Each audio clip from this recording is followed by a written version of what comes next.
All right, so are you ready to dive into a topic that I bet you didn't think would be this interesting? It's dog training marketing. Okay. You sent in some sources, and I got to say, I really was not prepared for just how deep this goes. Yeah. Yeah. It's fascinating, and there's a lot more to it than most people would think. I know, right? Just figure, okay, you just Google dog trainer, Exactly. you pick somebody, and off you go to train. That's what everybody thinks, yeah. But the thing is, the sources you shared, it's it revealed this wild trend, and that is that certified dog trainers, especially the ones using positive reinforcement, they're practically invisible online. It's true.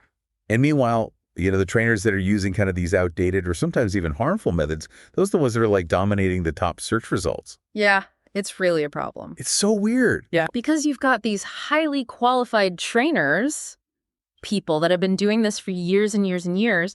They really understand dog behavior, and they're getting buried in the search results. I know. It's like the system is working against them. It really is. Yeah, you'd think Google, with its algorithms and everything, would be able to sniff out the real experts. But nope. Right. It's just not happening. And it all comes down to SEO. Yeah. Search engine optimization.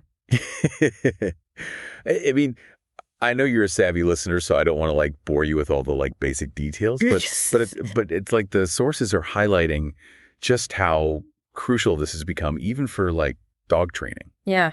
I mean, this is something that's important across every industry now. It is. Dog trainers need to be like tech wizards these days to get noticed. Yeah. But okay, let's get specific, because one of the sources had this wild case study from Chicago with two different trainers in the same city. Mm-hmm. Totally different online presence. So tell me about this. Okay, so trainer number 1, CPD TKA certified. Okay. Over 30 years of experience, uses strictly positive reinforcement methods. Oh, great. You would think they'd be rolling in clients, but their website had 0 traffic. Zero. Wow. They weren't showing up in the rankings for even the most basic keyword. Are you kidding me? Yep. That's crazy. Yeah. Okay, so then trainer number 2, using, let's just say, less than ideal methods. Yeah. What's going on there?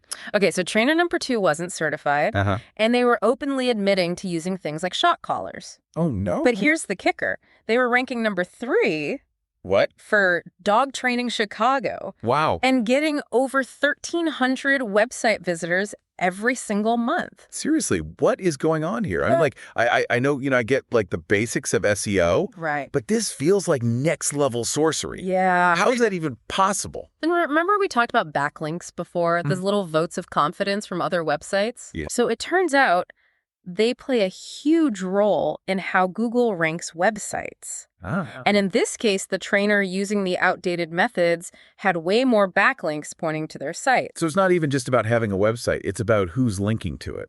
Exactly. That just feels a little broken. It is. It's like the internet is rewarding the wrong kind of dog training. 100% agree. Yeah. That's the problem a lot of these certified ethical trainers are running into. Right. But the good news is there are some solutions. Okay. One thing I thought was really interesting that I saw in these sources was the rise of link exchange networks. Link exchange networks. Specifically for certified dog trainers. Okay, so what is that? Tell me more. Yeah, so basically these networks are like support systems. Okay. Where certified trainers link to each other's websites, and this boosts everybody's visibility. I like that. Right? And it sends a signal to Google hey, these are the real experts. It's like that rising tide lifts all boats kind of an approach. But is that enough? Is simply swapping links, is that the magic bullet? It's definitely a good step. Okay. But the sources make it clear it's really just the tip of the iceberg. Okay. These trainers, if they really want to compete online, they need to be thinking bigger picture. They need a more well-rounded approach to marketing. Okay, now we're talking. Yeah. So what else is out there? What other things did these sources uncover? Well, so one of the things that really stood out to me was this idea of niche content creation packages. So think blog posts, articles, ebooks, all really laser focused on those super specific topics that pet parents are always Googling. I see. So, instead of just having a really generic website, you're actually creating this, treasure trove of content that makes you the go-to expert on like puppy biting or, decoding dog body language. Yeah, it's like providing this like genuinely useful information that builds trust with people who might, want to hire you. Exactly. Or it's like, hey, I get your struggles. Right. I'm not just here to train your dog. I'm here to like empower you as a pet parent. Exactly. Yeah, that's way smarter than just trying to like stuff keywords onto a website and hope Google like picks up on it. Totally. Yeah, this is about connecting with people who actually need help. Right. And, let's be real, who hasn't Googled some weird dog behavior at like 3 a.m? Oh my gosh, all the time. Right. We've all been there. Yeah. But okay, so it's not just about creating this awesome content, is it? No, it's not. It's about making sure that like the internet knows that it exists. Right. You've got to optimize it. You've got to make sure it actually shows up in the search results. Right. Yeah. It's a 1-2 punch. Yeah. Create the content, then make sure that people can actually find it. Exactly. Okay, so what else? What other pieces of the puzzle do these sources kind of uncover?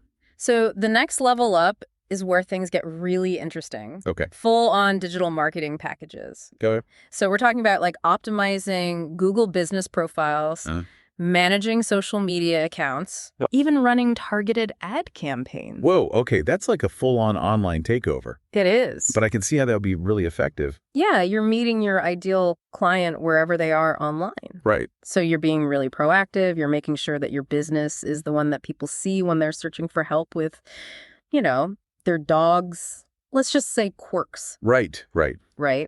Okay, and then of course there's like the website itself. Yes. Like a trainer's digital storefront. Absolutely. I mean, it can't just be, a boring list of services anymore. No. The sources really emphasize like having a good website is crucial these days. Oh. It needs to be visually appealing, easy to navigate, mobile friendly. You want people to have a good experience. I'm picturing those like really sleek modern websites, Exactly. Easy booking systems, tons of testimonials from happy clients. Yeah, you got it. Yeah. Some of the sources even talked about offering like website templates specifically for dog trainers. So interesting. Or like custom design and branding packages, Okay. Logo, color palette, the whole shebang. It's like they're saying, look, we know you're amazing with dogs, but you probably didn't go to design school. Right, exactly. So let us handle this part so you can focus on, what you do best. 100%. Okay. And then there's one more piece I want to highlight because I found this really fascinating. Okay. And that is this idea of like positioning certified trainers as like thought leaders. Yes, I love that. It's about elevating the whole profession, right? It's not just about marketing your individual business. It's about like raising the bar for the whole field. Exactly. So what would that look like? So the sources talk about things like hosting workshops and webinars. Yeah. Organizing networking events, even starting podcasts or YouTube channels. Okay. It's about sharing your knowledge, building a community and showing that you're an expert in more than just the actual hands-on dog training. Right. It's like saying to the world, hey, positive reinforcement training is here to stay. And we're not just like whispering it anymore. We're shouting it from the rooftops. I love that. Yeah. And imagine like the impact if every pet parent out there had access to like good, solid information about dog training. It would change everything. I know. Yeah. What would that world even look like? Paint me a picture of this like positive reinforcement utopia. Oh, man. All right, so we're back, and my brain is like officially buzzing. Oh, mine too. After that last segment, like it's amazing to think about like how much potential there is to, really shake things up in the dog training world. Yeah, there's a lot of possibility out there. But okay, let's like bring it back down to earth for a second. Okay. For the listener, you're the pet parent who's trying to figure all of this out. Like, what are like the key takeaways that you want to leave them with? That's a good question. I think the biggest thing is, just because a trainer has a flashy website or, they're at the top of the Google search results, that just doesn't necessarily mean they're the best. It's like, don't judge a book by its cover, but for dog trainers. Yeah, exactly. Yeah. You really have to do your research. Look for those certifications like, CPDTKA or CBCCKA. Yeah. And don't be afraid to ask potential trainers about their methods. You're entrusting them with a member of your family. It's a big deal. Yeah, you want to be sure that they're the right fit. So be a dog training detective. Yes. Right? Get out there and do your research, but it's not just about finding the right trainer for your own dog, is it? Like there's a bigger picture here. Yeah, absolutely. choosing a trainer who uses positive reinforcement methods, it's not just a personal decision. Right. It's like you're voting for a more humane and ethical way of training dogs. Yeah, it's like collectively saying, hey, we're not okay with these outdated methods anymore. Like, we want something better for our dogs. I love that. So it's like we're not just picking a trainer. It's like we're part of a movement. We are.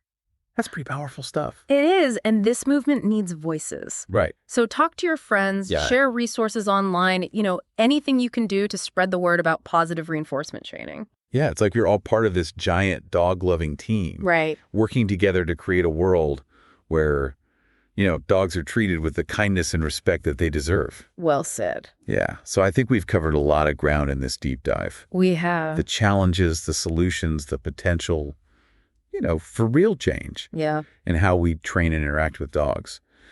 But I think the one thing I hope you take away from all of this is a sense of hope. Me too. That, things are changing. Yeah. And that we all have a role to play in that change. Keep asking questions, keep learning, and keep advocating for dogs everywhere. Yes. This has been such a good deep dive. It has. Thank you so much for joining us. My pleasure. And until next time, keep diving deep.